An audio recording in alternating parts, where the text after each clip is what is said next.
What's up, folks? Back for episode 4 here of Insecure Faulty Okay. Now, look, after last week's very deep episode, which we totally appreciate everybody's commentary from it. The comments and the commentary within the comments, and everybody giving their input. We really appreciate that. We're back for episode 4 here, where things are kind of getting back to the basics. This is the Insecure that we typically identify with the comedic tone, pushing the plot along.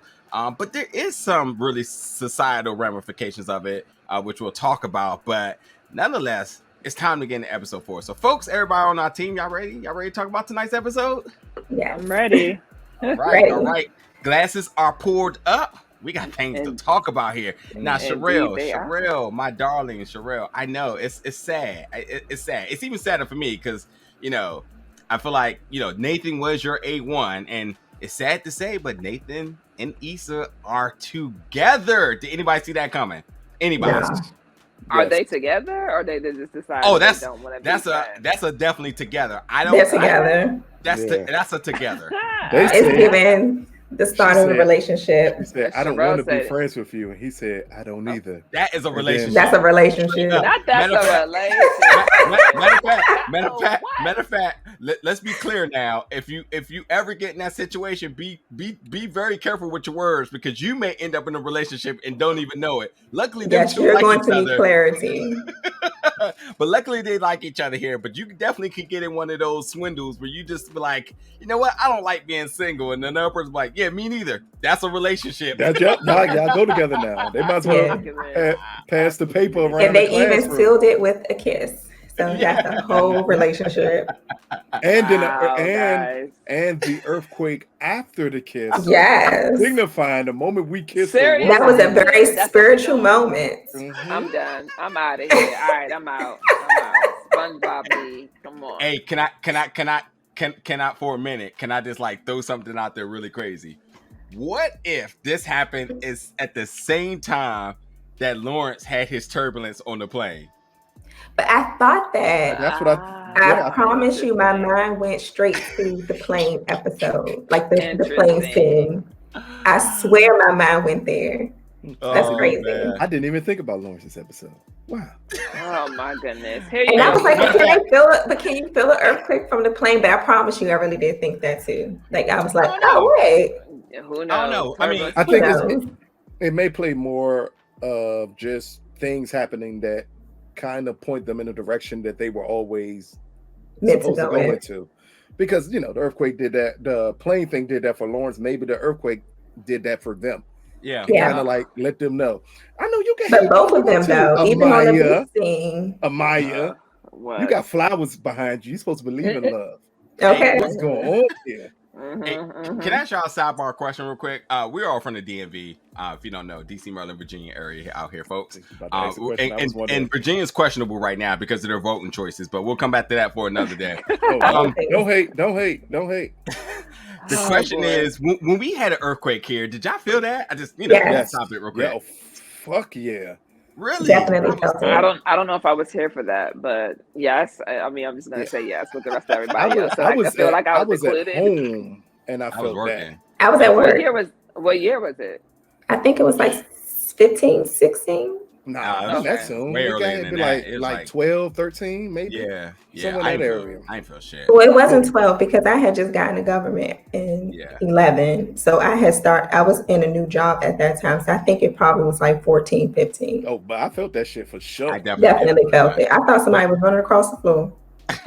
Not running across the floor. It's a regular thing out LA apparently. But I mean, talking about Issa and Nathan, I mean, I really like Nathan. I gained so much appreciation for him over the seasons, and actually I may be a little bit biased because Kendrick, who plays Nathan, I'm just a really big fan of him. Society, so it's kind of blurring into it for me.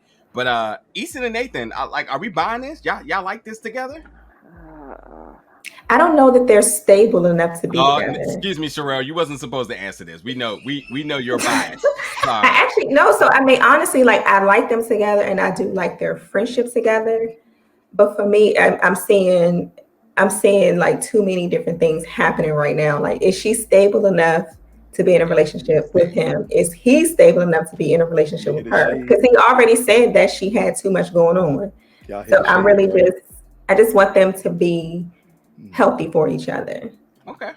Sherelle just and I need some said it's not giving what it's supposed to give. The romantic in me is saying yes, but the logic is saying I don't know. Now, I don't know. Where is Sherelle in between both of those? She can have.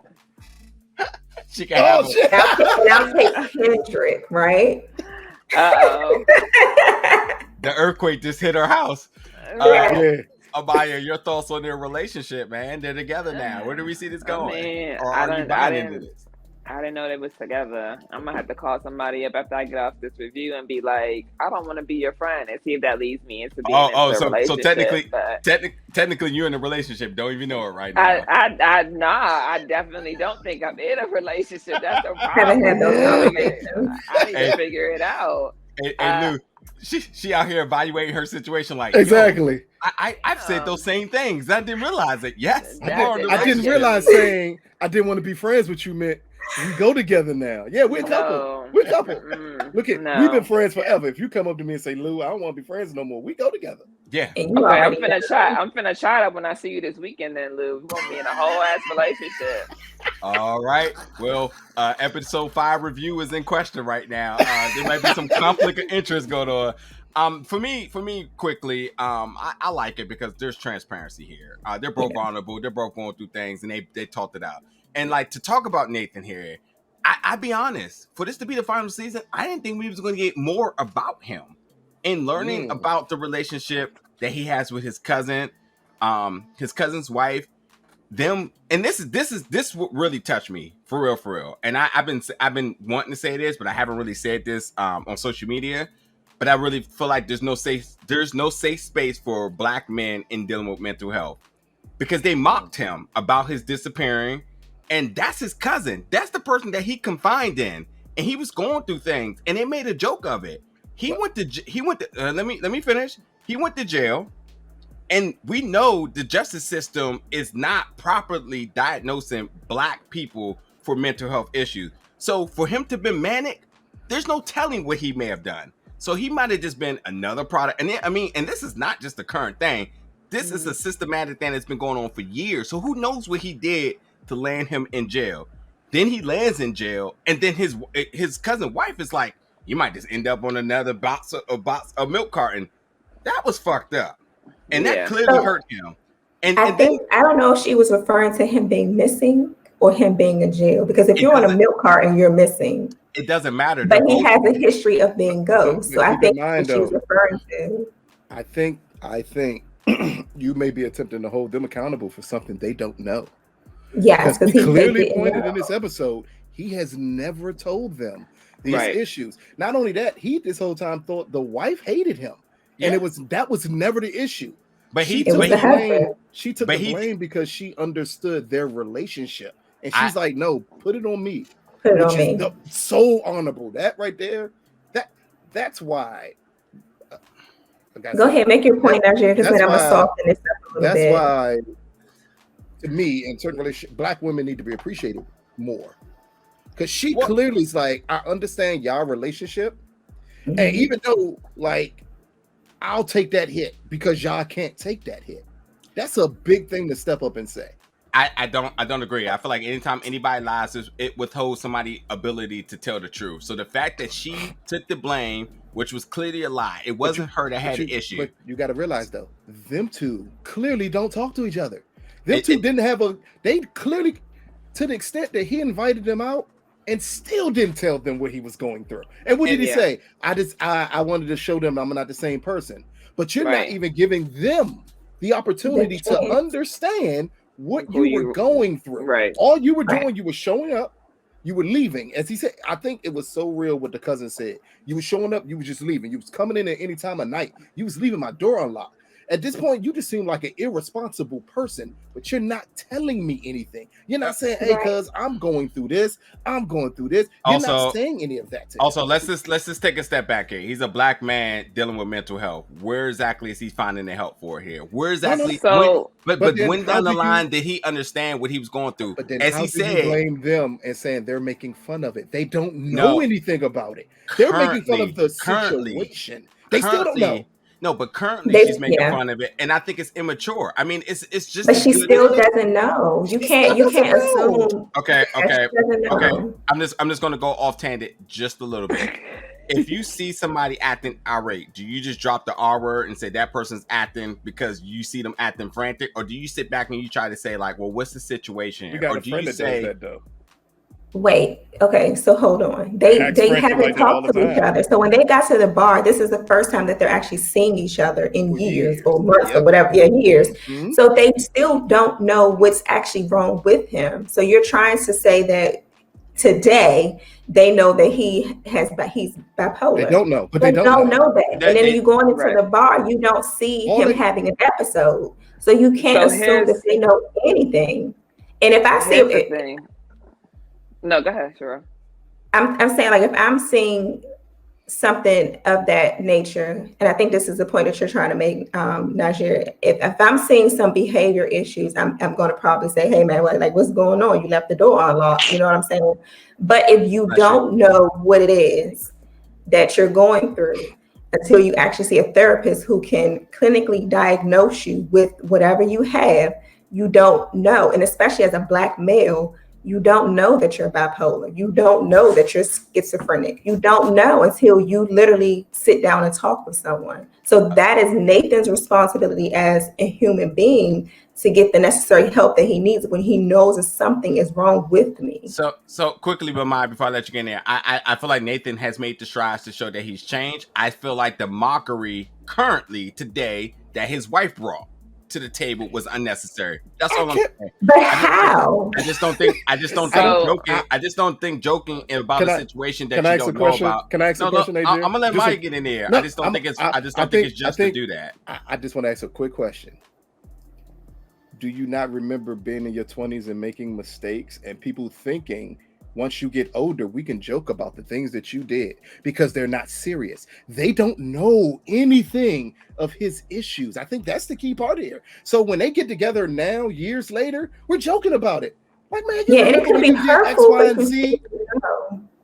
But if you're not telling us what's going on, how the hell do you hold us responsible if you're still not being responsible enough to let us know what you were going through?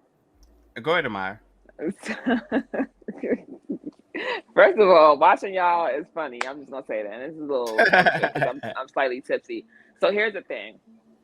I get what Nigeria is saying, right? I think that unfortunately in the Black culture, we have deemed it okay to poke fun at things that are actually not as funny as we think they are, right? So the idea that he has not told them is one thing. Like, yes, he absolutely should tell them what he was going through and his condition, what they've labeled it as, and how he's gotten better, and this and the third.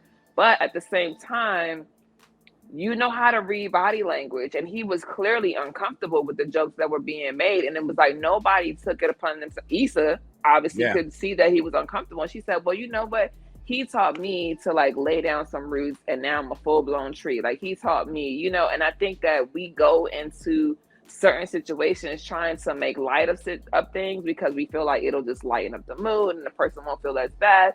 But in all actuality, for some people, it makes them feel worse. It makes them reminisce about the shit that they did do. And now you're in a situation that's uncomfortable because I'm sitting here thinking about the new person I've become, right? He's thinking about the new person he's become, and they're bringing up the person that he was. And so there's two sides to it. Yes, he should absolutely tell his cousin, like, hey, I wasn't just up and leaving because I was just being irresponsible. I have this disorder and this is what I've been going through. But on the flip side, sometimes just don't make fun of shit that's not funny because you never know unless you have a conversation with that person if it's triggering. And I think that it's something that in the Black community we do a lot. And a lot of people just don't say anything because it's something that the Black community does. and we normalized it. So now we're in these uncomfortable situations where it's like, well, I'm just gonna let them poke fun at me, but you're sitting there uncomfortable as fuck because it's not funny to you. So then say something. Yeah, I'm gonna add this. I'm not saying that you can't, but it's not always that easy, Lucas. And there are two types of people in this world, and I like to call them alligators and dolphins. And alligators have way tougher skin than dolphins. Everybody's not going to be an alligator, and everybody's not going to be a dolphin. You don't get to dictate how I feel or how I handle it. Now, if I come to you after we've left the spot, right? Because 9 times out of 10 people don't want to do things in public. I might come to you afterwards and say, "Hey, Lou, you hurt my feelings. I know that was not your intention, but you hurt my feelings. I don't like my past or this particular subject being poked at." But people have to also be in a space to receive that, because there are people that you can go to, and I've done it before, that I say, like, I'm uncomfortable with this. Man, lighten up. It ain't that serious. How do you get to tell me what's that serious and what's not? So we all have to find a balance and a meeting ground where when you get into a comfortable space, obviously he's still bothered by it because he does want to show that he's being a different person. So he's going to be sore for a little while. He has to figure out and find his own footing to come out and be like, "Hey, this is what was going on. And also, I don't really appreciate you poking fun at me." That's a whole different conversation, but it's not always as easy as just say something. We do not all have those type of friends or families where we feel they are safe spaces, which is what Nigeria mentioned earlier. So we cannot go into it and be like, just say something. Everybody is not a safe space for you to go and be like, "I'm telling you how I feel." Really, so really, I'm going to add, because we're still on the topic. Let me add that one, Issa stepped in because she knows his situation. Yep. And number two, when I first saw the scene about with the wife joking, I thought that she had dated him and he had ghosted her. So initially for me, seeing that, I didn't even think of his disability. I was thinking of, damn, he did an Issa on this lady too. So that's why she's joking about it. And then, maybe we know you saw it that way. We know it. But no, I really did, because I didn't see it as her poking fun until Issa stepped in. So for me, it was like, damn, what did he do to her? Because I was like, well, maybe he dated her, and then like after like he went missing or something, his cousin met her and started dating her. So that's literally how I saw that scene, and I didn't see it as as deep as it was until the cousin explained what the situation was. But this ultimately about communication. So for the whole situation, like, I know Issa stepped in because she understands, like, okay, this is actually bothering Nathan, because she knows that he has, that he's bipolar. So she stepped in because of that. But I think it's both. She knew his situation, but you read his body language, he was uncomfortable. It's not. But you got to realize. But that's why I'm saying she stepped in, because as a friend, I'm going to step in when I feel you being uncomfortable, because I'm going to feel your energy shift. They wouldn't. So that's all I'm saying, is that she stepped in because she understands what he was going through in that moment, and because she knows the situation. As much as we say that we got to understand both sides of the coin. We got to understand what Nathan's going through. We got to understand what the cousins were going through. But we got to also understand they don't interact with this guy. When do I understand that I'm making you uncomfortable? Because if I can't read your body language, which lots of people can't, and they don't have the ability to do it. If I can't read your body language, how would I know you're uncomfortable? But it's not even about body language. No, but think about that. We know he's uncomfortable because of everything with Issa. All they know, all those two individuals who showed up knew, is that we put you out because that's his cousin. He should be able to pick up at any given time. Keep in mind, the key part of them saying, we haven't talked to each other in years. All they know, I don't care. I can see my cousin in 10 years, and I know exactly what he's body language tells me. It don't even matter whether or not your cousin or not, and let me finish this point. Let me finish this point, because all they know is you were acting reckless. They put you out, and because you were acting reckless and they put you out, you ghosted them. Yeah. That's all they know. And it seems like here he just out the blue invited them to this thing. And yeah, guess what? I'm just meeting you after years of you not communicating with me. You cut off everything from me. I didn't show up to this event because you invited me to it. Yes, I'm gonna make fun of. Man, you just rolled out. But like, that right there is the point. It That's doesn't take body language out of it. It's toxic that Black culture thinks it's okay to poke fun at shit that people have gone through. I don't think that's just Black culture. That's human culture. Because everybody does that. I'm Black. I've only been around mostly Black people. I'm talking about Black culture because that's like, you know what I mean? So I'm not saying that other cultures don't do it. I'm specifically talking about whether it's in the truly a Black problem family and Black friends. People find it okay to poke fun at your mishaps, and sometimes people do not have the balls or are not confident or not in a space to come to you and say that shit isn't funny, because you really don't understand people. And I tell people this all the time. You don't know a person until that person comes to you and tells you really how they feel about something, right? A lot of my friends, I love them, right? Me and you are very close, but you know, there are two different me's, because when I get angry, that's a whole different person. When I'm calm, it's a whole different person. So I think the thing is, we still have to be mindful. It's really about consideration and being mindful. Everybody is not you. So some people can poke fun at Nigeria and it'll be okay, but you can't do the same thing to Lucas that you would do to Nigeria. You have to learn to read the situation. Let me just add something else real quickly. I mean, are we not going to sit here and assess the fact that Nathan tried to talk to him upon his cousin leaving at the end? Like, he wanted to talk to him about the situation. No. He said, hey, where are you going? They were off to the side.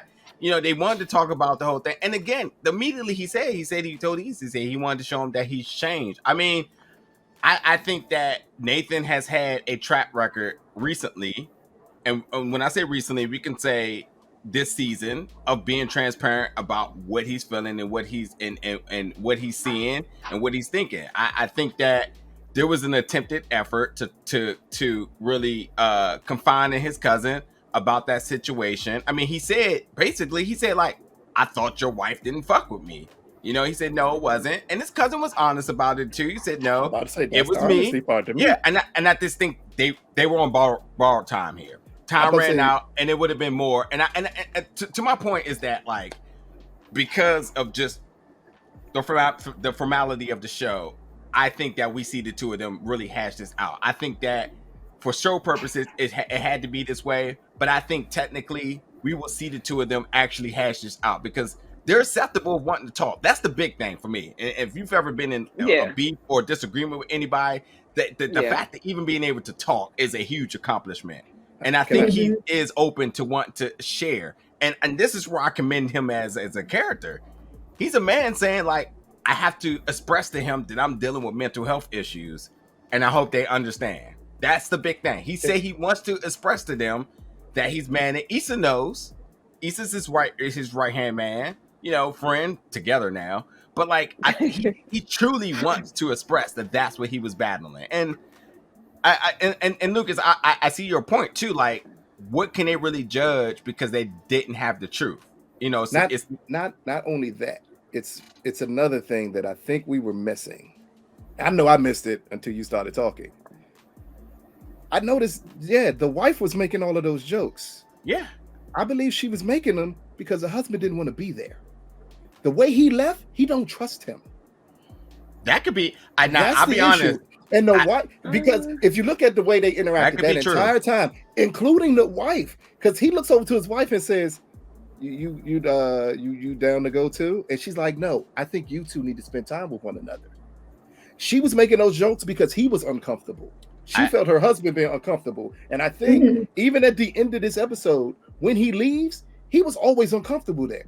When he's like, when did you call a lift? He's like, man, the moment your guy didn't get in. Yeah. And he started walking. He was crying for Jason Derulo. No, but then when I won't say that he was uncomfortable. I think he's uncomfortable and he don't trust him. Because he brought up, you get to a club and you can't get in. That's also but if I'm with my people, I'm good. I think if you read, I handle bad situations very well. All I'm gonna say is go back. I'm ready for my bed. No. All I'm gonna say is go back and watch this episode again, and watch how uncomfortable his cousin is in any interaction. If he's uncomfortable, can I say one thing? His ass was uncomfortable, just like. Yeah, that's what we're not disagreeing that both of them should have said something about him being uncomfortable. And the wife that's is like, unrealistic. if I crack these jokes, maybe he'll lighten up. The jokes were trash. I'm not giving her no credit. Women, the jokes were sometimes, trash. Sometimes women don't think jokes were trash. She just thought, if I crack these jokes, maybe he'll get comfortable. But I think the whole time, the cousin was just uncomfortable.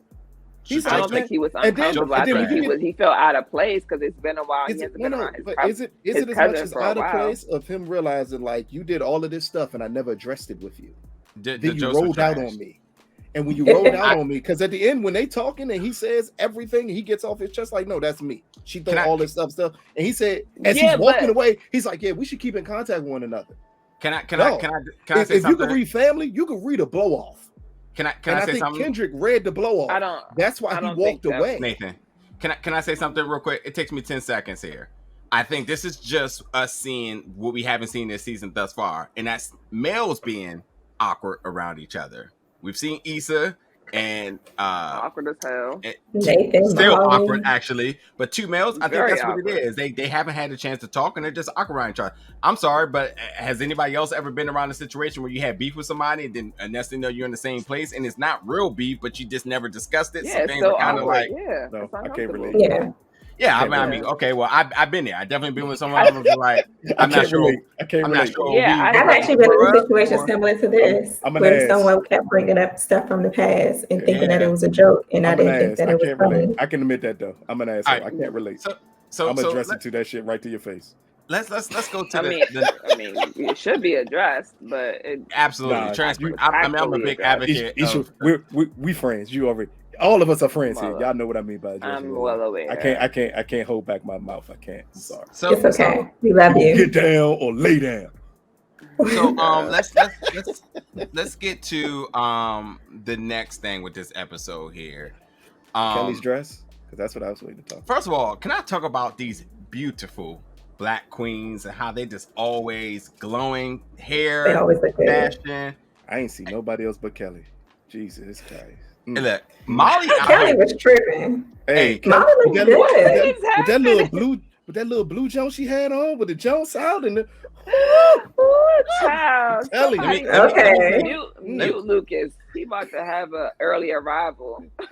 let me tell you something real quick. Molly out here choosing. She went from indecisive two episodes ago to she out here choosing. She trying to get played tonight. I mean, these dudes are trying to cut down the tree, and she's just like, well, which one of you all bringing the axe? And she's handing it over to the point here. The question: how y'all feeling about Molly right now? She seems to be back in groove. I'm not sure if this is the same Molly we've seen, but she seems. I feel like she's about to go through a whole phase. Oh boy! Yeah. It's giving very much hope.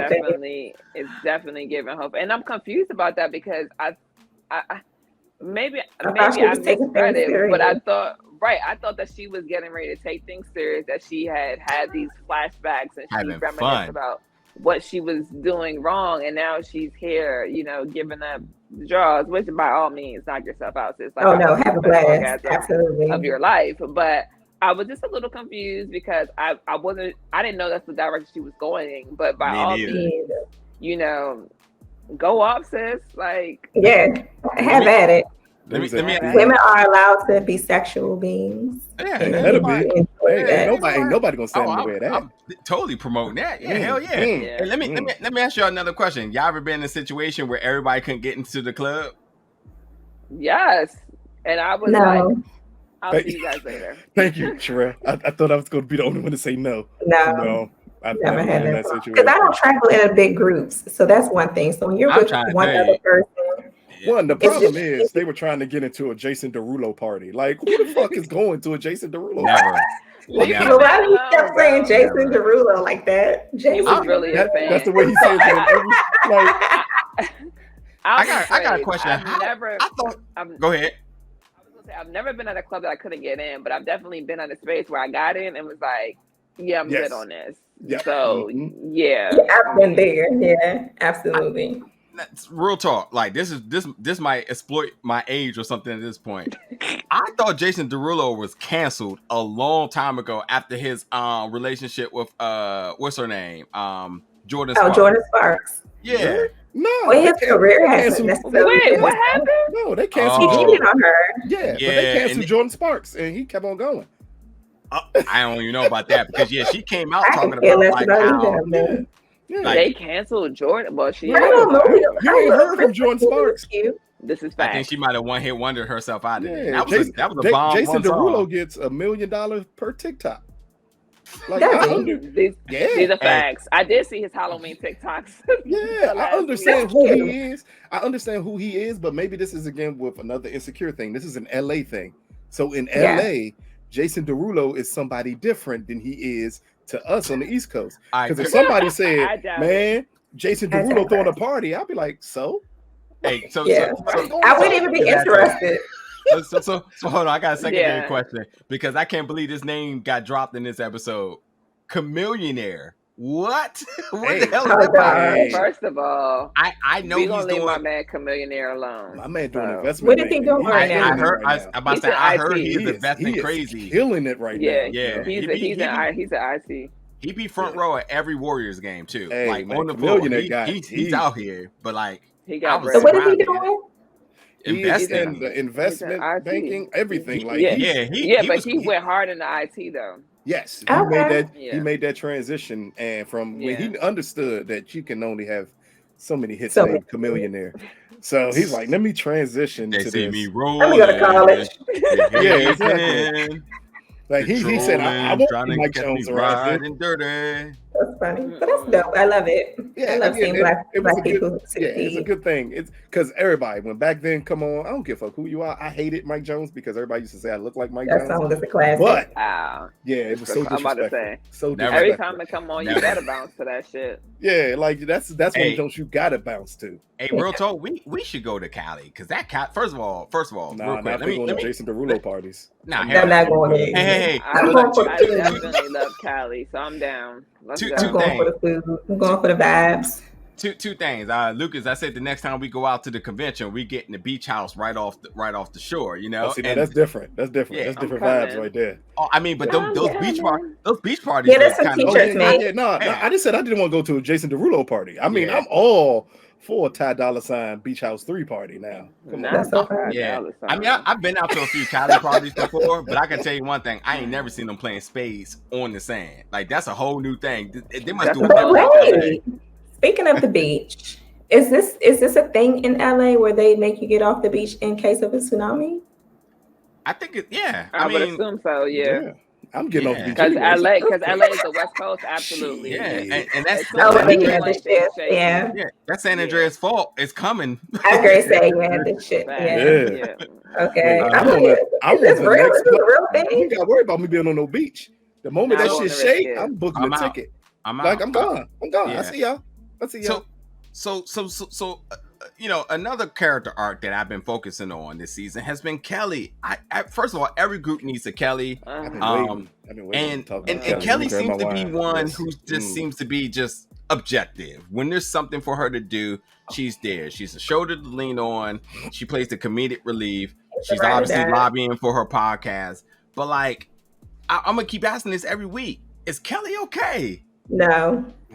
I'm not a fan right now. This episode had me feeling like what is like I'm confused. It's a lot going on. It's like they're doing too much with her character at one time. Yes, it's doing too much. I was really happy to see her having that breakthrough at Stanford, going back into the podcast, hosting the birthday for her goddaughter. And then you see this mess. It just seems like a mess. Like you over here crying. I can't take you seriously. You having this weird conversation. If I want to take Kelly serious, I can't have all these like focus on the character and who she is and how she's growing. But I can't do whatever that was. She had a Super Soul Sunday moment, like Oprah and Ayanna Van Zandt. I'm about to say it was a fix of my life moment when she started crying. I was waiting for one of them to bang on the sand and say, "Not on my watch." It was giving too much. No, it was not happening. it is cool to see Brittany Clemens, who played Risa in there. That was a good. But Kelly's look, if you need a shoulder to cry on, oh my god, I am always available because man, ain't nothing sexier than man. Hey, ladies, let me ask you. Go ahead. I was gonna say I did like her dress, but yes, man, she's fine. It's not any question. She's definitely fine. I feel like they just cast nothing but fine ladies for Insecure. That's just what it is. Yeah, everybody is very attractive. Let me ask y'all a question real quick, ladies. Like, is this shoe size thing still a thing going on here? Absolutely not. No. Absolutely.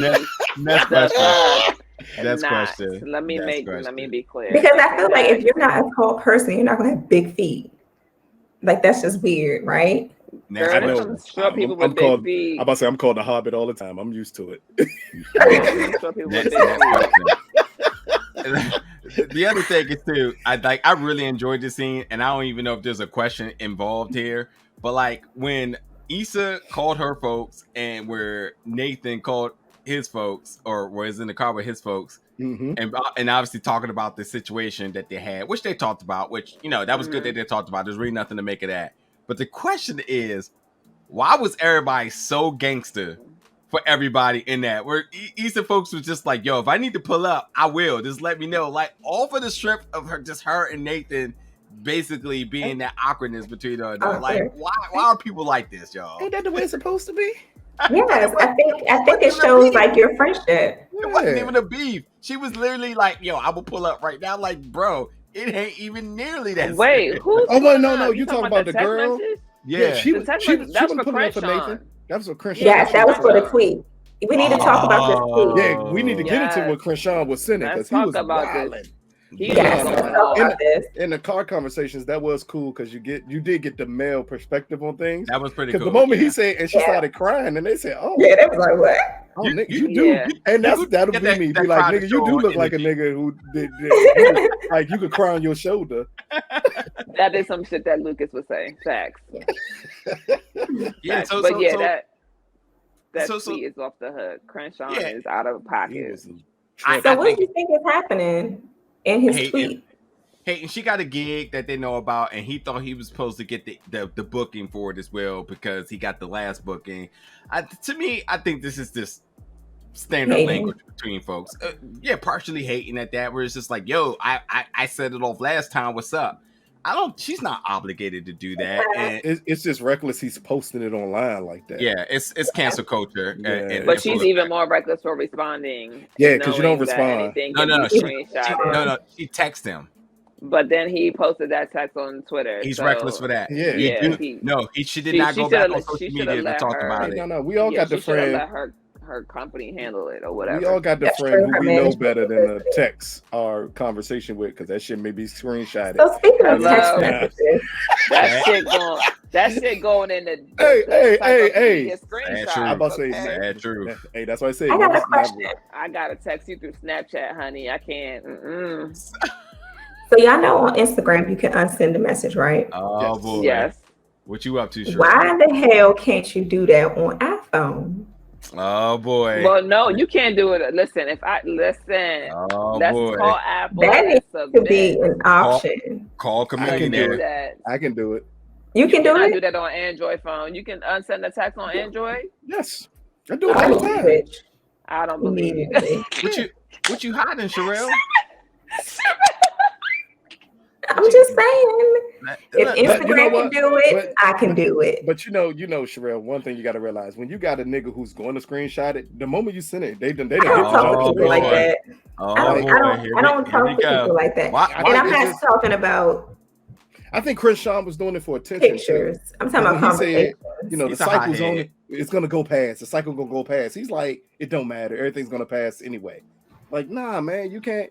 You not Kanye. You can't just talk reckless and it be okay. I felt like he was already feeling entitled at the end of the show, right? And so I think it would have been Issa's best interest to probably have a conversation with him and her management to say, like, I'm glad that this worked out. You can take it from here and walk away from that situation. You know what I mean? Because that was it. You know, it's too much. Come on, Ralph Angel. Yeah. Like the gentleman, come on, Ralph Angel, who she was working with. He's being the guy from Kicks. The white guy. Oh. The white guy, her manager. No. I'm talking about Ralph Angel, Kofi Cerebro. He's being the guy that he was in Kicks, the movie that he did a few years ago.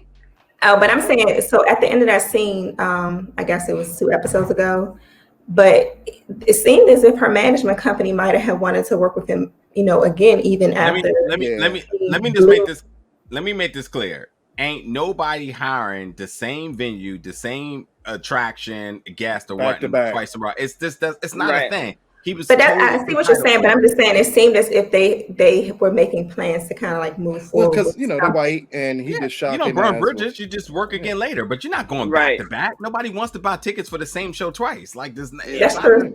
It's a name. Especially not right away. You have to have an attached name for them to want to do that. And Krishan is an upcoming artist. Yeah. And even if he is established, you're still not doubling back. He saw that she got. I mean, he saw that she got a new. That's true.